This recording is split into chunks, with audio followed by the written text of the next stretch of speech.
सहनाववतु सहनौ भुनक्तु सह वीर्यं करवावहै तेजस्विनावधीतमस्तु मा विद्विषावहै। ॐ शान्ति शान्ति शान्तिः।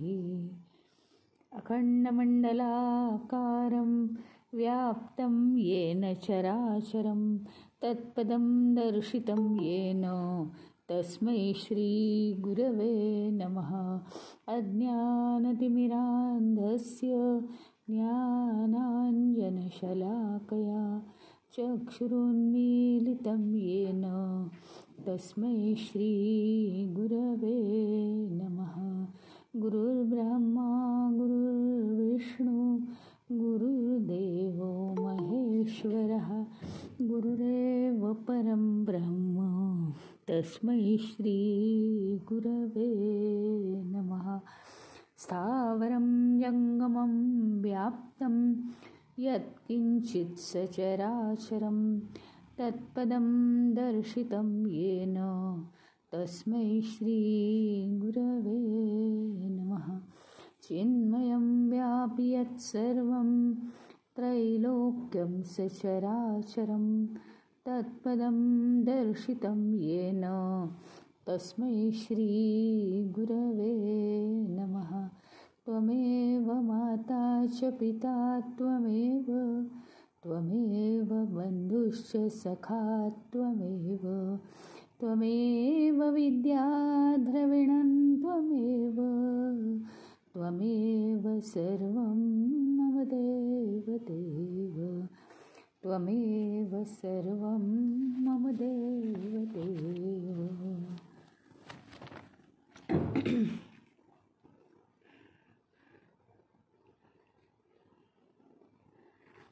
आता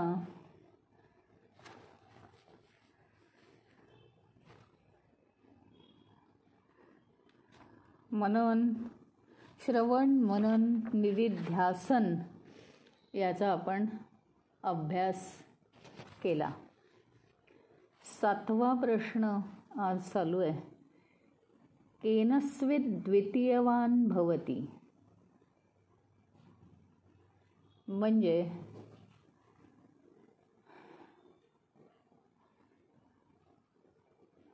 द्वितीयवान म्हणजे काय? दुप्पट ताकदीचा केव्हा होतो मनुष्य? एखाद्या मनुष्याची ताकद दुप्पट कशामुळे होते? जीवनात आपल्याला कशामुळे ताकद येते? उभं राहण्याची, कशातही उभं राहण्याची ताकद कशामुळे येते? आणि ती जर आली तर आपण काय करू शकतो? हे आत्मस्वरूप प्राप्त करणं ही काही एवढी तोंडची गोष्ट नाही आहे, एवढी सोपी गोष्ट नाही आहे ती.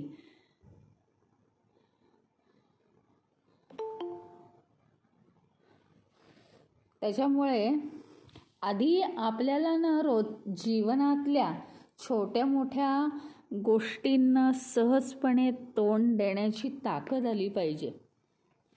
मग असं कोणाची म्हणजे मनुष्याने काय केलं असता त्याची ताकद दुप्पट होते? तो केव्हा खडखडीतपणे उभा राहू शकतो? कशामुळे? असा कोणता गुण आहे? तर त्यांनी सांगितलंय धृत्या द्वितीयवान भवति. धृत्या म्हणजे धैर्याने. धृती शब्द आहे संस्कृतमध्ये. धृती म्हणजे धैर्य.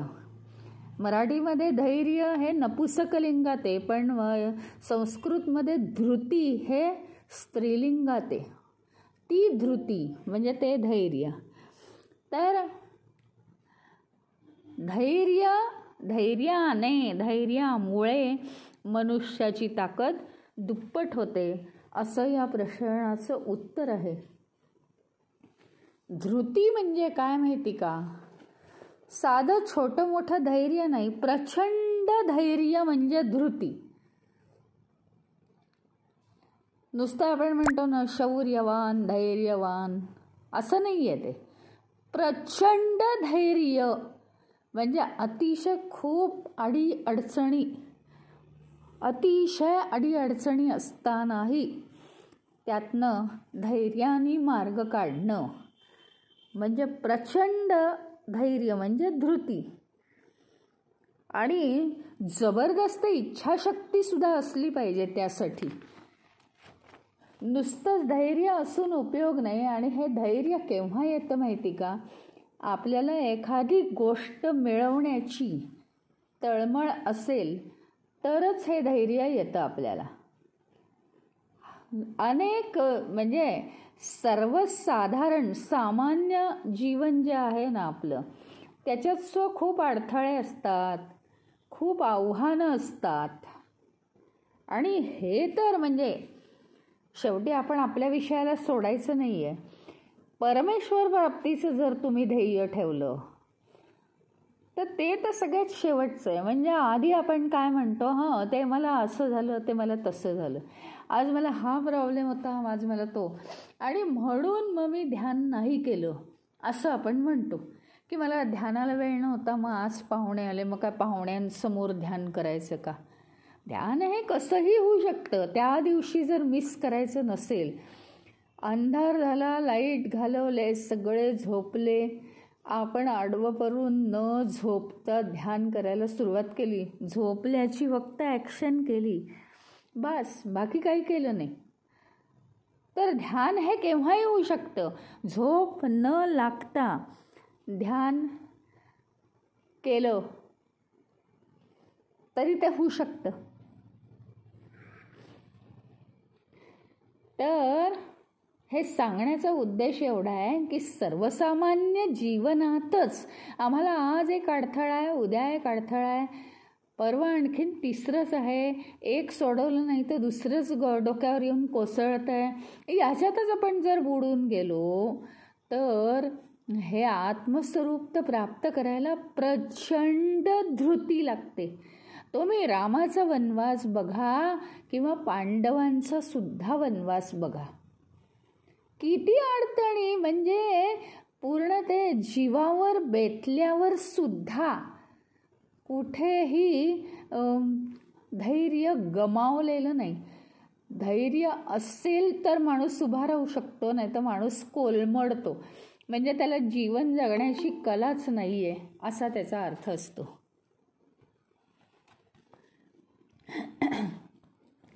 पण एक आहे मात्र, इथे काहीतरी एक गैरसमज होण्याचा प्रश्न आहे की धृती म्हणजे जिद्दीने जगायचं असं नाही आहे. जिद्द नाही आहे. सात्विक एक धैर्याचा भाव येतो.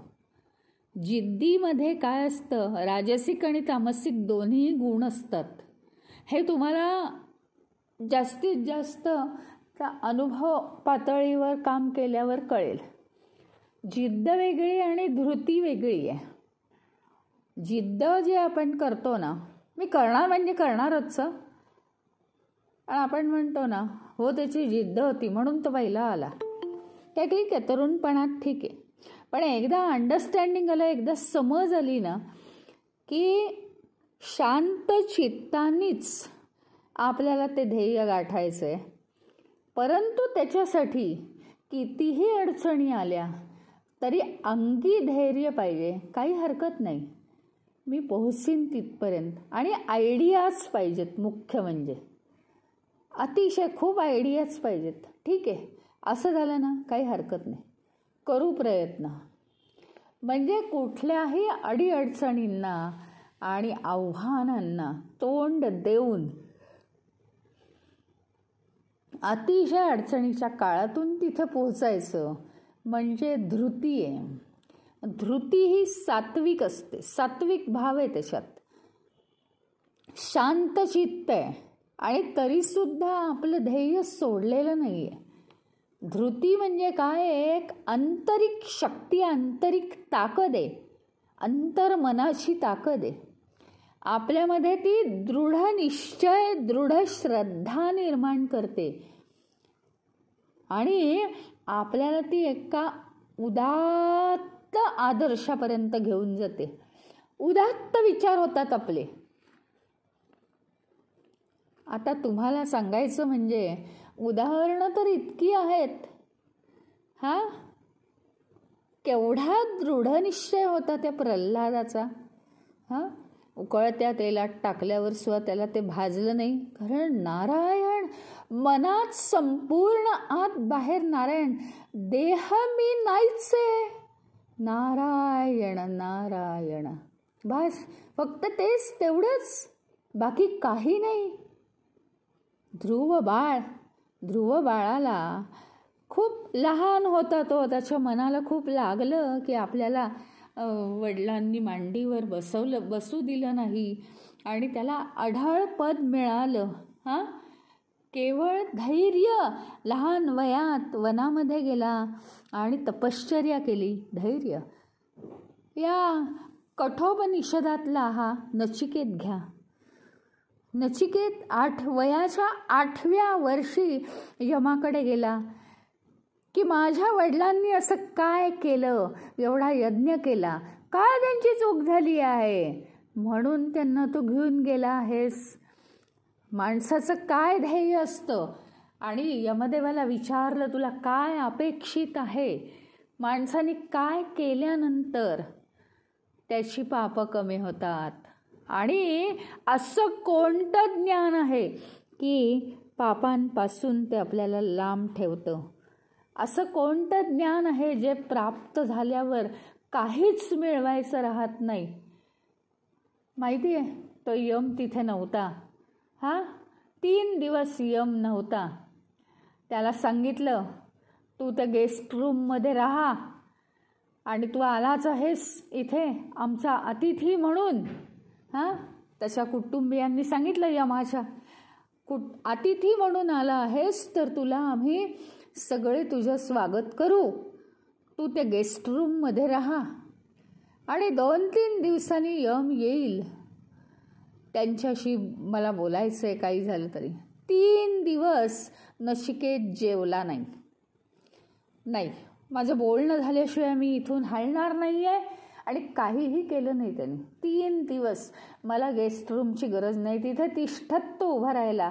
यम आल्यानंतर यमाने त्याला 8 वर्षाचा मुलगा तू आणि जिवंतपणे इथे आला आहेस, तर त्याला सांगितलं की हेच तुझं मोठं धैर्य आहे, तर तू आता असं कर, तुझं वय असं आहे की तुला हे ज्ञान सांगण्यासारखं नाही आहे. अरे मला हे ज्ञान सांगण्यासारखं नाही, मग मी काय म्हणून इथे आलो आहे? मला सगळं समजतंय आणि मला तुम्ही सांगा, मी विचारलेल्या प्रश्नांची उत्तरं द्या. तर यमानी इतक्या गोष्टी सांगितल्या, तुला गाडी देईन, तुला बंगला देईन, तुला अप्सरा देईन, तुला त्यांचं नृत्य, त्यातली तुला पाहिजे ती तू अप्सरा निवड, इतकं पर्यंत, म्हणजे तुला जे हवं ते वैभव मी द्यायला तयार आहे. काही सांगू नका, हे वैभव हे कुचकामाचं आहे, सगळं अनित्य आहे. नित्य वस्तू काय आहे हे मी इथे जाणून घ्यायला आलेलो आहे. काय हे धैर्य, बाप रे. आणि तो तिथून हलला नाही. यमानी सांगितलं त्याला, कधी दाटून तर कधी मधुरवाणीनी, की बऱ्या बोलानी तू इथनं निघून जा, तुला पाहिजे ते वैभव द्यायला मी तयार आहे. पण अजिबात नचिकेतानी मानलं नाही. इतकं धैर्य असावं लागतं. आत्मस्वरूप प्राप्त करणं म्हणजे नुसती अंगावरनं हवा गेली की आत्मस्वरूप प्राप्त असं नसतं ते. त्याला खूप प्रयत्न, खूप कष्ट हातात जरी आल्यासारखं वाटलं, यमाच्या दारात पोहोचलो आपण असं जरी वाटलं तरी यम ते काय देईल असं माहीत नाही. नंतर यमाने त्याला सगळ्या गोष्टी सांगितल्या आहेत, पण त्याच्यासाठी त्याला फार कष्ट करावे लागले. ही अगदी अशी उदाहरणं आहेत की आपल्या परमोच्च ध्येयापासून कशानीही बाजूला न होणं हे काय आहे? धृती आहे, धृती. आणि त्याच्यामुळेच फक्त केवळ माणूस ताकदवान बनतो, त्याची ताकद दुप्पट तिप्पट होते. या जीवनातल्या अडीअडचणी या कसपटासमान समजल्या पाहिजेत आपण. त्याला काहीही अर्थ न देता कितीही मोठी संकटं आली तरी ती क्षुल्लक आहेत परमस्वरूप प्राप्त करण्यापेक्षा. योगी अरविंद म्हणतात, योगी अरविंदांचं मला एक आधी मी इंग्लिशच मला आठवतंय ते सांगते. I am stranger than death. त्या मृत्यूपेक्षा सुद्धा मी ताकदवान आहे, मी भारी आहे. अँड ग्रेटर दॅन माय फेट. म्हणजे माझं जे नशीब आहे, आपण सारखं जे म्हणतो की नशीब, माझं नशीबच असं, माझं नशीबच तसं नाही. मी मृत्यूपेक्षाही मजबूत आहे आणि मी माझ्या नशिबापेक्षाही महान आहे. Fate's law may change. त्या नशिबाचा नियम उद्या काही बदलू शकतो असं म्हणतात ते. But not my spirit will. पण माझी जी परमेश्वरीय ताकद आहे ना, ती कधीही बदलणार नाही. याला म्हणतात धृती. इतकी ताकद आपल्यामध्ये पाहिजे. म्हणजे मरणाच्या आणि नशिबाच्या पेक्षा सुद्धा मी मोठा आहे. कशाचाही नियम बदलेल, जीवनाचा नियम बदलेल, नशिबाचा नियम बदलेल, पण माझ्या चैतन्याचा नियम बदलेल का कधी? तो कधी नाही. आणि ते चैतन्यच मी आहे असं योगी अरविंद म्हणतात. सगळं हे आपण शिकण्यासारखं आहे की धृती म्हणजे काय. आणि अंगी जर धैर्य ठेवलं ना तर आयुष्यात आपण कुठेच डगमगत नाही. आणि ह्याच्या उलट जर धृती नसेल तर कितीही प्रयत्न करा, आपण काय करतो, खूप प्रयत्न करतो आणि सहज सोडून देऊन टाकतो. ही अशी जी आपली प्रवृत्ती आहे हार मानण्याची, ती कसली प्रवृत्ती आहे माहिती का? कमकुवत मनाची प्रवृत्ती आहे. त्याला काही धृती लागत नाही, त्याला काही कष्ट लागत नाही. कष्ट करण्याची तयारी असेल तरच आमच्यामध्ये धैर्य येतं. आणि मग आपण कधी कष्ट करणं सोडून देतो आणि मन मात्र कमकुवत होतं, घाबरतं.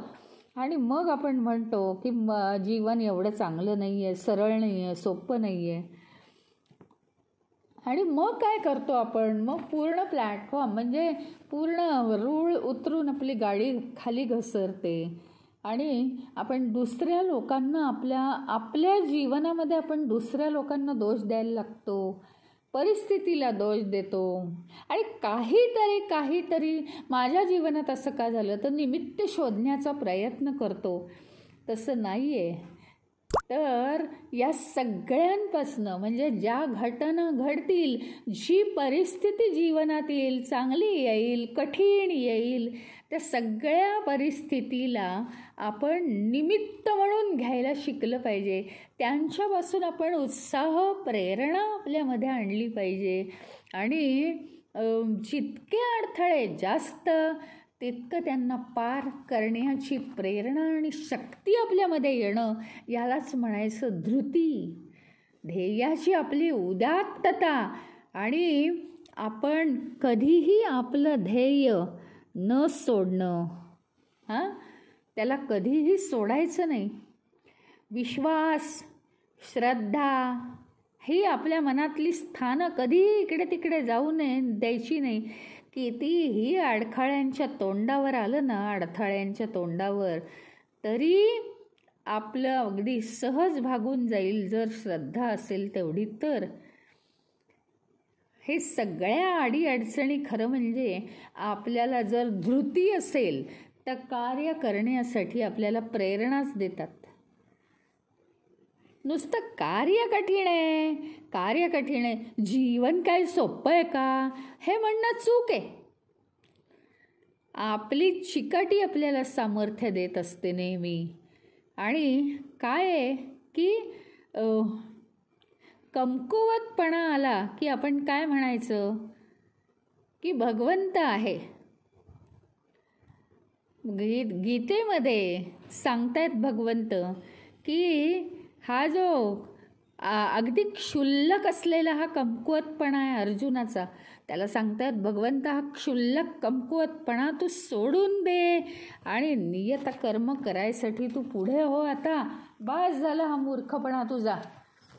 कारण जीवनात या ज्या अडीअडचणी आहेत, या विश्वातल्या अडीअडचणी या अत्यंत क्षुल्लक आहेत. त्यांना इतकं मोठं समजून त्यांना तू जोपासू नकोस. आणि म्हणून तू आता कर्तव्य करायला पुढे हो असं भगवंत अर्जुनाला सांगतायत भगवद्गीतेमध्ये सुद्धा.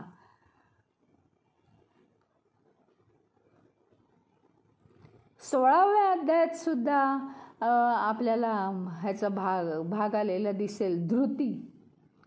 धृतीबद्दल सांगितलं आहे की दैवी संपत्तीमध्ये धृतीचा उल्लेख वारंवार केलेला आहे 16व्या अध्यायात भगवंतांनी.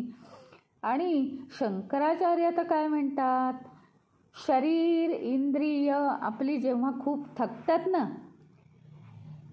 आणि आपण आता खूप हे झालो आहे, म्हणजे काय डाऊन झालो आहे, लो झालो आहे असं आपल्याला वाटलं ना, थकवा खूप आला आहे, तर काय होतं, आपली जी ही जोपासलेली धृती आहे ना, धृती म्हणजे धैर्य, ह्यातून आपल्याला एक सकारात्मक मानसिक स्थिती निर्माण होते आणि त्यातून आपल्याला सारखी ऊर्जा मिळत राहते. म्हणून आपण सतत एक धृती आपल्याजवळ बाळगायची आहे, धैर्य, की मी ईश्वराचा अंश आहे, मला कशाची कमी नाही आणि मला परिपूर्ण व्हायला कशाची गरज लागत नाही. मला काय पैसे लागतात, मला काय आधार लागतो, काही नाही, मी परिपूर्ण आहे आणि मी ईश्वराचा अंश आहे. ही धृती जर बाळगली तर आपण अगदी कशातनंही बाहेर पडू शकतो. देहाला थकवा येव, मनाला थकवा येव, कोणालाही थकवा येव, पण आपल्याजवळ जर धृती असेल, आंतरिक ऊर्जा आपल्याला मदत करते आणि आपण कोणत्याही थकव्याच्या विचारात बुडत नाही. मग या शक्तीला धृती म्हणायचं. आणि ही जी दृढता आहे ती सगळ्या आंतरिक क्षमतांना ती ऊर्जा देत राहते. धृती म्हणजे आपल्याजवळ जे धैर्य आहे, कशातही उभं राहायचं जे धैर्य आहे, असामान्य धैर्य, तर ते जे असामान्य धैर्य आहे त्याच्यामुळे काय होतं, सगळ्या ज्या आपल्या आंतरिक क्षमता कोणत्या कोणत्या आहेत, कोणत्याही, म्हणजे श्वास घेणं, त्याच्यानंतर श्रवण मनन करणं, पुरेपूर सारासार विचार करणं, सगळ्या आंतरिक क्षमता आहेत. या सगळ्या आंतरिक क्षमतांना हे धैर्य काय करतं, ऊर्जा देतं, सगळी त्यांची क्षमता टिकवून धरतं आणि मग त्याच्यामुळे आपली ताकद दुप्पट होते. आपल्याला कुणीही येऊन धैर्य देऊ शकत नाही, उसनं धैर्य आणता येत नाही. कारण कोणी कितीही जरी आपल्याला समजवलं ना तरी आपल्याला ते समजलेलं नसतं, आपल्याला ती गोष्ट समजलेली नसते, समजत नाही, आपण ते समजवून घेत नाही, आपल्यालाच धैर्य आणावं लागतं. आता भगवद्गीतेमध्ये धृतीचे 3 प्रकार सांगितलेले आहेत. तामसिक धृती, राजसिक धृती, सात्विक धृती. धृती म्हणजे धैर्य बाळगणं, कोणत्याही परिस्थितीत धैर्य बाळगणं. सात्विक धृती काय आहे? उदात्त उन्नत अशा ध्येयाकडे सतत जाणं, मन नियंत्रित ठेवणं, मन शिस्तबद्ध ठेवणं, बुद्धीने निश्चय करणं, निर्णयात्मक राहणं, हे सगळं जे आहे हे सात्विक धृतीचे प्रकार आहेत. राजसिक धृती काय म्हणते? एखादं महान कर्म करायचं आहे आपल्याला, त्याचं फळ मिळवायचं आहे, ह्याचा निश्चय करायचा. एखादं महान कर्म करायचं, मग ते कोणतंही कर्म असू दे, की मंदिर सुधारायचं आहे, चांगलं बांधायचं आहे मंदिर, किंवा काय अंधशाळेला मदत करायची आहे, काहीही असेल, कुठली एक इमारत बांधून तिथे हे करायचं आहे, काय वृद्धाश्रम बांधायचा आहे, किंवा काहीही असं जर असेल तर मोठं काहीतरी कर्म करायचं आहे आपल्या जीवनात असो, सामाजिक जीवनात असो, आणि त्याचं कार्य करून त्याचं फळ मिळवण्याचा जो निश्चय आहे तो सुद्धा या धृतीमुळेच येतो. पण तो निश्चय म्हणजे राजसिक धृती. आणि स्वतः आपण आत्मस्वरूपापर्यंत पोहोचण्यासाठी केलेली धृती, उदात्त उन्नत ध्येयाकडे जाण्याची, ही आहे सात्विक धृती. आता तामसिक धृती कोणती आहे? तर तामसिक धृती म्हणजे आपण कुठले पण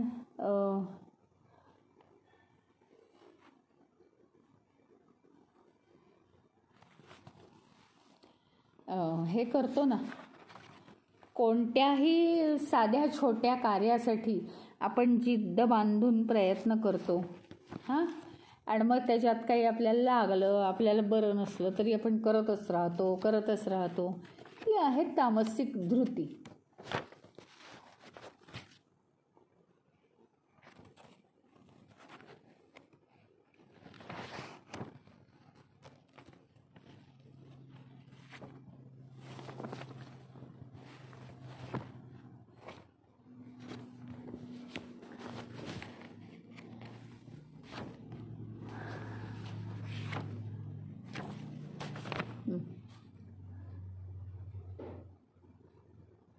भगवद्गीता काय सांगते? दुसऱ्या अध्यायात कितीतरी गोष्टी सांगितल्या आहेत श्रीकृष्णांनी अर्जुनाला, कितीतरी, की हा जो तुला मानसिक थकवा आलेला आहे ना, उगीच छोट्या छोट्या गोष्टी तू घेऊन बसला आहेस, आणि सगळं म्हणजे कसं पूर्णपणे त्या गोष्टीमध्ये तू अजिबात लक्ष घालत नाहीस मी काय सांगतोय त्याच्याकडे, आणि अगदी किरकोळ क्षुल्लक गोष्टींना तू लक्ष देऊन बसलेला आहेस. तर हा तुझा जो मानसिक थकवा आहे तो तू काढून टाक. तू थकू नकोस. तुझ्या मनाची ही दुर्बलता आहे ती तू टाकून दे. क्षुल्लक दुर्बलता आहे आणि ती आता सोडून दे आणि उठ आणि कामाला लाग, असं त्याला सांगितलं आहे. हे बघा तुम्ही, आहेच ते, हे श्लोक आहे. आठवत आहे का तुम्हाला? क्लैब्यम मा स्मगम पार्थ, मा म्हणजे नाही. हे जे क्लैब्य आलंय, क्लैब्य या शब्दाचा अर्थ काय माहिती का? नपुंसकत्व. अतिशय वाईट. म्हणजे काय की काहीच करायचं नाही मला आणि खूप काहीतरी दुःखामध्ये राहणं, काहीही न करण्याची प्रवृत्ती, आणि समोर माझे नातलग आहेत, एकच एक बोलत राहणं सारखं, याला म्हणतात क्लैब्य. हे जे क्लैब्य आलेलं आहे तुझ्या मनाला, हे दुर्बलता आली आहे त्याच्यामुळे तुला कार्य करण्याची इच्छाच, तुझी प्रेरणाच नाहीशी झाली आहे. आणि मा म्हणजे नाही. क्लैब्यम मा स्मगम पार्थ न एतत्त्वयुपपद्यते. क्षुद्रम हृदय दौर्बल्यम. हे हृदयाला तुझ्या आलेलं दौर्बल्य आहे, दुर्बल्य आहे, हां, ते तू काय कर, त्यक्त्वा, त्याग करून त्याचा. उत्तिष्ठ परंतप. हे परंतपा म्हणजे अतिशय महान कार्य करणाऱ्या अर्जुना, तू आता काय कर, हे सगळं सोडून दे, ही फालतूची दुर्बलता, आणि तू आता उठ आणि कामाला लाग. कितीतरी असे श्लोक आलेले आहेत. 18व्या अध्यायात श्लोक आलाय, धृत्या यया धारयते. हां, म्हणजे ज्याने धृतीला धारण केलेलं आहे. मनः प्राणेंद्रिय क्रिया. त्यांनी काय केलं, मन प्राण इंद्रिय यांच्या क्रिया सगळ्या संयमित करून टाकलेल्या आहेत. योगेन व्यभिचारिण्या धृतिस्सा पार्थ सात्विकी. सात्विकी धृती कशाला म्हणायचं, की जी धृती धारण केल्यानंतर मन प्राण इंद्रिय यांच्या क्रिया सगळ्या संयमात आलेल्या आहेत. त्याला इतकं मोठं समजायचं नाही, आणि जे आपल्याला महान कार्य करायचं त्या कार्याला लागायचं, त्याच्यामध्ये कुठलाही अडथळा येऊ द्यायचं नाही, याला धृती म्हणतात.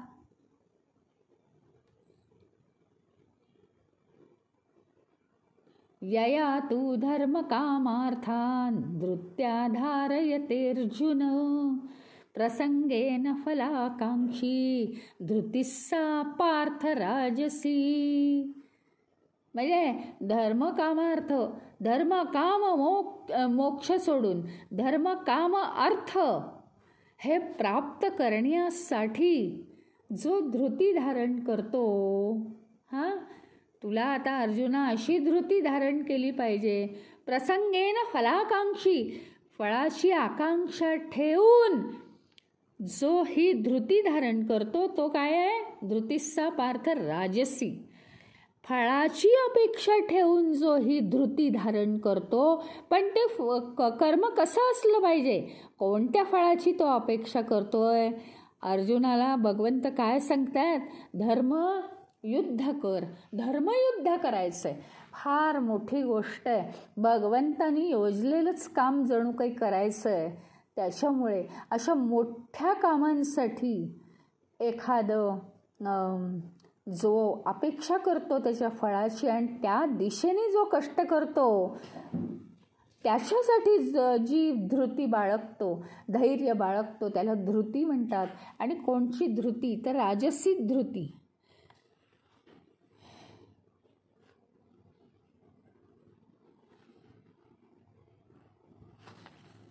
यया स्वप्न भयं शोकं विषादं मदमेव च. सगळे षड्रिपू आहेत ज्याला. मदमुह्यति दुर्मेधा धृतिस्सा पार्थ तामसी. आता हे बघा, ज्याप्रमाणे ही धृती आपल्याला उच्च ध्येयाकडे सुद्धा घेऊन जाते, धृती, हां, धृती म्हणजे धैर्य. हां, आता हीच धृती आपल्याला राजसिक म्हणजे आम्हाला काहीतरी खूप चांगलं काम करायचं आहे. हां, कशाचं, समष्टीचं चांगलं काम करायचं. श्रीरामाने स्वतःचं तर कार्य साधलंच, पण समष्टीचं काम केलंय ना रावणाला मारून. तर समष्टीचं कार्य करायचं असेल तर ती राजसी धृती आणि स्वतःचं मन इंद्रिय प्राण संयमात ठेवून जर परमेश्वराला प्राप्त करायचं असेल तर ती सात्विक धृती. आणि आता इथे काय म्हणतात, षड्रिपू. त्या षड्रिपूंना सुद्धा सोडत नाही, म्हणजे त्या षड्रिपूंना सुद्धा धरून ठेवण्याचं त्याच्या अंगात धैर्य आहे. त्याची धृती ही तामसी धृती आहे.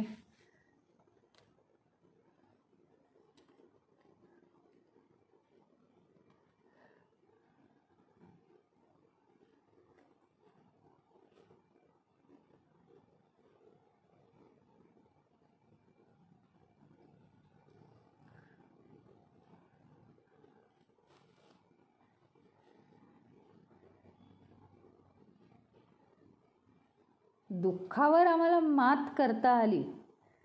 हां, दुःखावर मात केली आम्ही. म्हणजे दुःख होतं पण कंट्रोल ठेवला. दुःखावर फक्त मात केली, बाकी काही केलं नाही बरं का.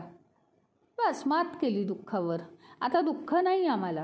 हां, वेगवेगळ्या अँगलनी त्या मनाला समजवलं. ह्याला काय म्हणायचं माहिती आहे? तामसी धृती. परत परत तू माझ्या मनात विचार तू येऊ नकोस बरं का. आता मला या दुःखावर विचार करायचा नाही आहे. थोडंसं असं दाबून दुबून जी धृती असते, दुःखावर मात करणं, त्याला तामसी धृती म्हणतात. पण मात करून पुढे जाऊन हिम्मत त्याच्यापेक्षा जास्त ठेवून, म्हणजे दुःखावर मात केली आणि मी शांत आहे, पण आता मला काही करावंसं वाटत नाही आहे, आता मला राहू दे, शांतच राहू दे. हे काय झालं? ही तामसी धृती झाली. म्हणजे मी काहीतरी केलं आहे, आता मी चुप्प बसणार आहे. केली आहे ना मात दुःखावर, असं.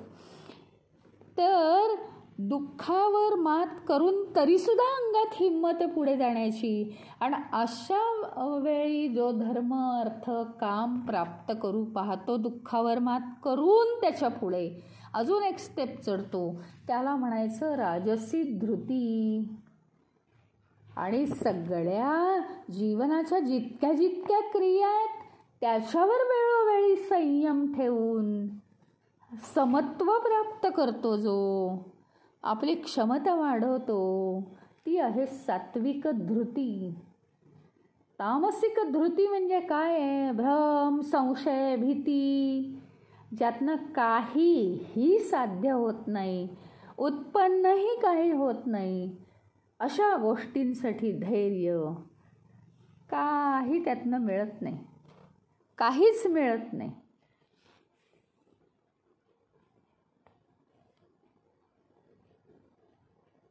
आता हा धृतीचा जो श्लोक आहे, हां, धृती, आधी आपलं श्रवण झालं आणि नंतर आपलं मनन झालं.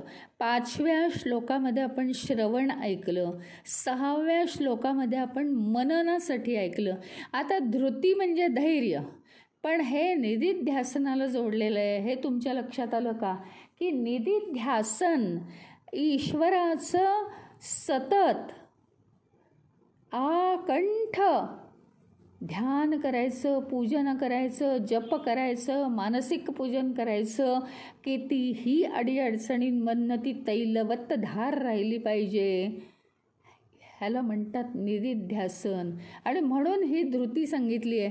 निदिध्यासन होण्यासाठी आधी आपल्या अंगात प्रचंड धैर्य पाहिजे, नाही तर ते निदिध्यासन 10 वेळा मोडेल आपलं, बाकी काही नाही होणार. ते निदिध्यासन 10 वेळा बंद पडेल, कारण आपण करायला घेतलं आणि अडीअडचणींना जर सुरुवात झाली तर ते निदिध्यासन बंद पडेल. त्याच्यासाठी आधी आपल्या अंगात धृती आली पाहिजे, धृती. मननासाठी काय सांगितलं? तप सांगितले, तप. त्याप्रमाणे निदिध्यासनासाठी धृती सांगितलेली आहे.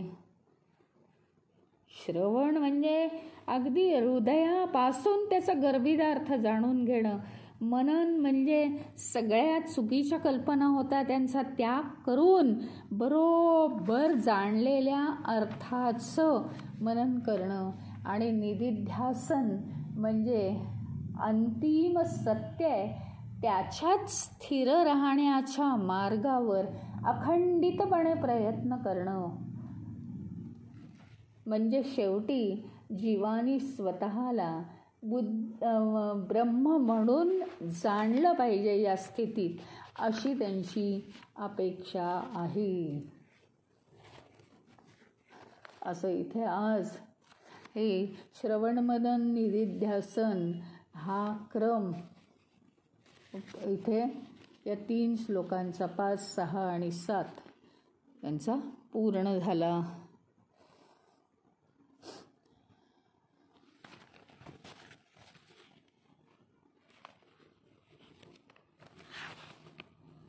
तर आता केनश बुद्धिमान या विषयावर तुम्ही उद्या विचार करून या.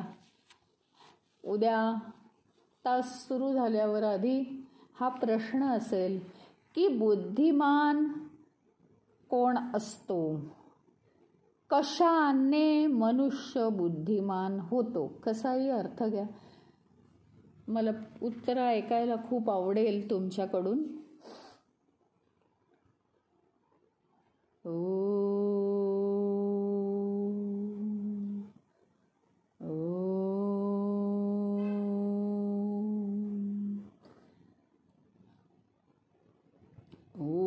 पूर्णमदः पूर्णमिदं पूर्णात् पूर्णमुदच्यते पूर्णस्य पूर्णमादाय पूर्णमेवावशिष्यते. ओम शांती शांती शांती. हरि ओम. श्री गुरुभ्यो नमः. हरि ओम.